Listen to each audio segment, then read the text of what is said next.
Nothing quite says Nurgle like a rancid swamp base, and in this video we're going to show you how to do exactly that on your miniatures. Now this technique works best on a base with a model already attached, but for the purposes of this video we've got a spare base here which we're going to show you how it works just to make it super clear for you guys at home. You'll also notice we've got a skull attached to our base here. This came from the Citadel Skulls pack, which I painted up and attached onto the base. Now once that's done, the first thing I'm going to be doing is applying a texture paint of Agrellan Badland onto the base, and for this we're using our texture tool. First things first, grab some paint from the pot like so, and load up your texture tool like this on the thicker end of the tool. There we're going to get quite a bit on the base. There we go, perfect. Then onto the base, what we're doing here is we're applying this onto the base like so, but we're not going to be applying it all over the entire base. What we're doing is we're going to be spreading it out here, leaving patches on the base. So where that skull is, for example, I'm going to leave a patch there. Then I'm going to leave a patch on this side as well over here. So it's going to leave that base bare on that patch just there. I'm going to spread this out all over the base like so, leaving some patches near the sides of the base to create the sort of swampy bits we're going to be painting in later on. Now of course when you're painting this onto the base with your miniature attached, you want to make sure that you're not hitting the actual feet of the model. So when you're doing that, just use the thin end of the texture tool to make sure you're not hitting the feet of your miniature. Once you've applied this onto the base, allow about an hour for it to fully dry. Once it has, it's time for the next stage. There we go, that's the Agrellan Badlands dried, giving this really cool crackle effect. Okay, over the top of that, let's add a shade now of Agrat Earthshade. We're going to wash that all over the Agrellan Badland, and for this we're using our medium shade brush. Grab some paint from the pot and onto our palette here. We're going to add a little bit of water just to thin it down, but not too much. There we go, then load our brush up and onto the base. Here we're applying a nice liberal wash of this all over the top of the base like so, covering all of the Agrellan Badland we previously painted. We're going to let that fully dry and then move on to the next stage. There we go, that's the wash dried. Okay, up next we're going to be applying a dry brush over the top of that of Underhive Ash. Let's grab your small dry brush for this. Let's grab some paint from the pot, and here on a piece of tissue paper we're going to just take off most of the paint onto the tissue paper like so. Now Underhive Ash is a dry paint, so designed for this sort of thing. There we go, absolutely perfect. Then onto the base. Here, we're applying a light dry brush over the top of the areas we've just painted here. We're using Underhive Ash here to give us a sort of greeny tone which we really want for this swampy base.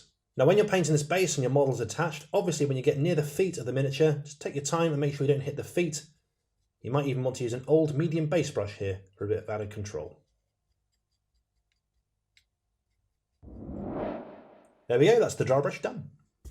Okay, now it's time to start working on those horrible green slimy areas, and the first thing we're going to be doing here is applying a base coat of Nocturne Green onto those patches of the base we've left bare.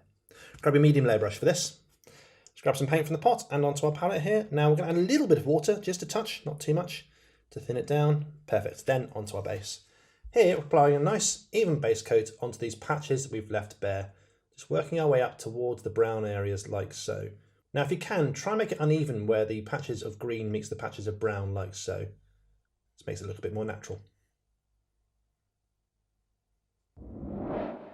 So there we go, that's the green areas base coated. Okay, up next let's add some filthy green slime to our base using Nurgle's Rot Technical Paint. We're going to use it here in a couple of ways. First of all, we'll thin it down with a touch of water to add a thin layer of slime on those green areas. Then we'll use it straight out of the pot to really thicken up that swamp area. First of all, that thin layer. Here, grab your medium layer brush. Let's take some paint from the pot and apply it to our palette here. Now we're going to add a little bit of water here to thin it down to make sure it goes on real thin and slimy. There we go, perfect. Then onto our base. Here, we're applying this on the base like so, all over those green areas. Now you can see it's going on quite thin, that's not a problem at all. It's going to dry nice and translucent, you'll be able to see those green bits underneath showing through. If you accidentally hit the brown areas of the base, that's not a problem. It'll just look like slime is overflowing. Next up, we've got Nurgle's Rot straight out of the pot. And here we're applying it as a thick layer towards the back of these green areas. We're not going to go as far as the bank. We're going to leave a small, thin green line just between the bank like so and this thick bit we're painting on now. Now you can build this up in as many layers as you like to be as thick as you want. I'm going to add a couple of layers here to make it really thick and goopy. There we go, the Nurgle's Rot has dried, giving this really cool swampy appearance. Okay, let's add some more texture to our base now using some tufts. Now we've gone for the Midland tufts here, and when they come in this backing like so. To remove them, grab your Citadel fine detail cutters. Let's take one of the tufts from the base like so, with our cutters, just pull it off, then onto the base. We're going to apply it onto the brown areas of the base like so. They're self-adhesive, so you can just press it on like so, stick it on. You can apply as many as you like on your base, like that, but make sure you're sticking to the brown areas to make it look more natural. Once we've done that, we'll paint the rim of the base with Rhinox hide. So with the tufts applied and the rim of the base painted Rhinox hide, our swampy base is complete.